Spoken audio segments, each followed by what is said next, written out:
कक्षा 10 और कक्षा 12 वाले इसे विशेष रूप से ध्यान देंगे। हमारा दिया वात्सल्य रस, वात्सल्य रस, जी हाँ यहाँ से ये का स्थायी भाव कौन सा है। चार हमने स्थायी भाव दिए हैं, स्नेह वत्सलता, शोक, हृदय और अति। हम आपको बता दें स्नेह, स्नेह का मतलब है प्रेम, और वात्सल्य जो होता है बचपन से लिया था उसको वत्सलता भी कहते हैं। तो इसका आंसर है हमारा पहला सही कै। ये उत्तर प्रदेश बोर्ड परीक्षार्थी के लिए एक बार फिर से मैं एक वीडियो लाया हूं आज के लिए, जो हिंदी और संस्कृत में आपको अच्छे नंबर दिलाएगी।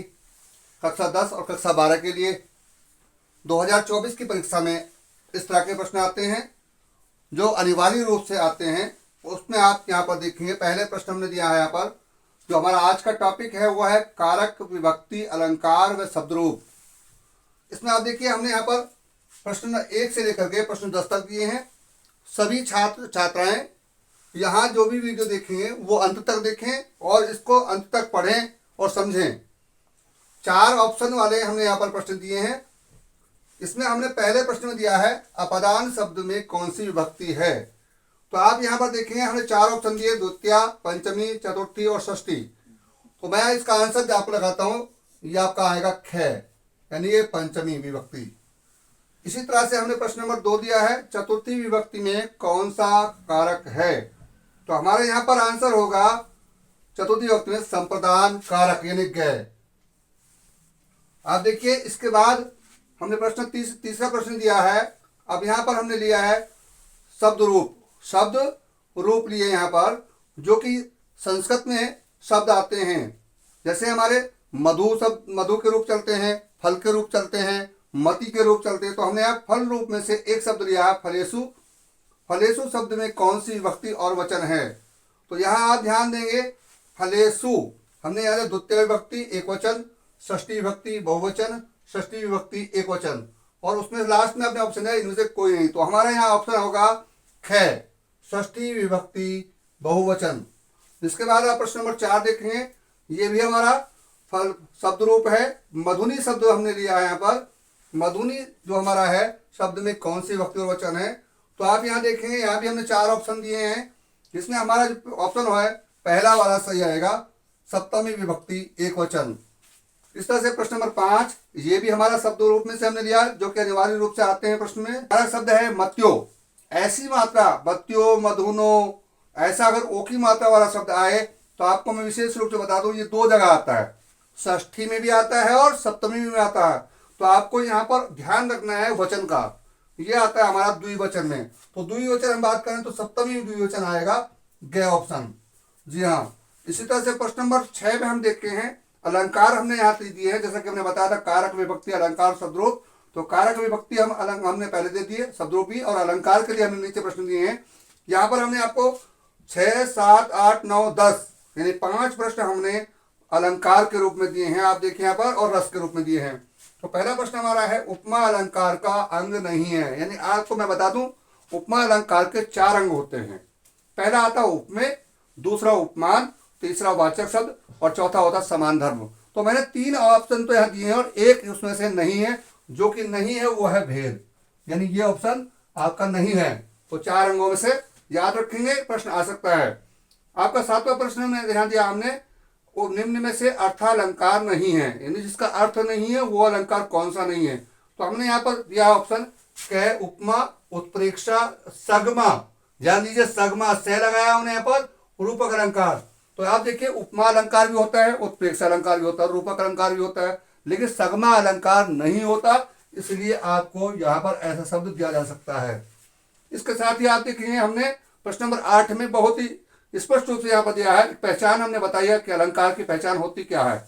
मनु माने हूँ मानो, जनु जाने हूँ जानो। यानी ये शब्द में से कोई सा भी एक शब्द अगर अलंकार की हमारे दूसरी लाइन में आता है तो आप याद रखें कि ये उत्प्रेक्षा अलंकार की पहचान होती है। तो इसका मतलब होगा उत्प्रेक्षा अलंकार। तो ये हमारा ख ऑप्शन सही होगा। इसी के साथ हमने एक प्रश्न दिया है, प्रश्न नंबर 9 और प्रश्न नंबर 10। यहाँ हमने आपको रस का स्थायी भाव, रस के बारे में हमने दिया। कक्षा 10 और कक्षा 12 वाले इसे विशेष रूप से ध्यान देंगे।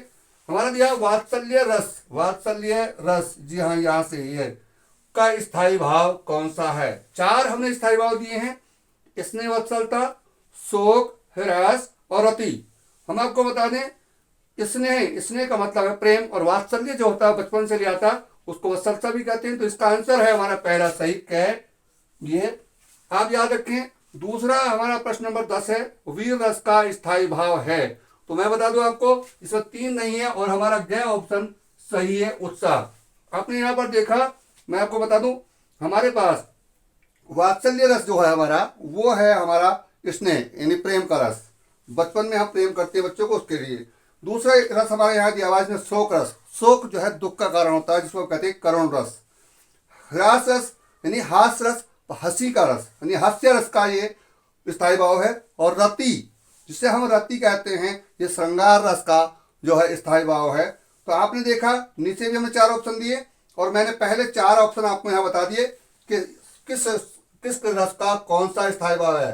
करुण रस का स्थायी भाव शोक, हास्य रस का हास, श्रृंगार रस का रति और वात्सल्य रस का यहाँ पर वत्सलता दिया हुआ है। नीचे वीर रस का स्थायी भाव है, यहाँ हमने 4 दिए हैं। देखिए आपको इसमें एक ऑप्शन हम दिया उत्साह। वीर रस का जो है, अगर आपको व्यक्ति को उत्साह बढ़ता है तो वीरता का कार्य करता है। इस तरह से हमने 10 प्रश्न दिए आपको, जो आपके आने वाली 2024 की फरवरी में जो परीक्षा आ रही है। आपको पता है कि पहला पेपर ही हिंदी का शायद है, तो इसके लिए आप ध्यान रखें कि ऐसे प्रश्न ऑप्शन के अनुसार यहाँ पर आते हैं। आप इसको कंठस्थ करें, इसको ध्यान से देखें और इसके अनुसार ही मैंने यहाँ पर दिया है, जिससे कि आपको सारे अलंकार यहाँ याद हो जाए।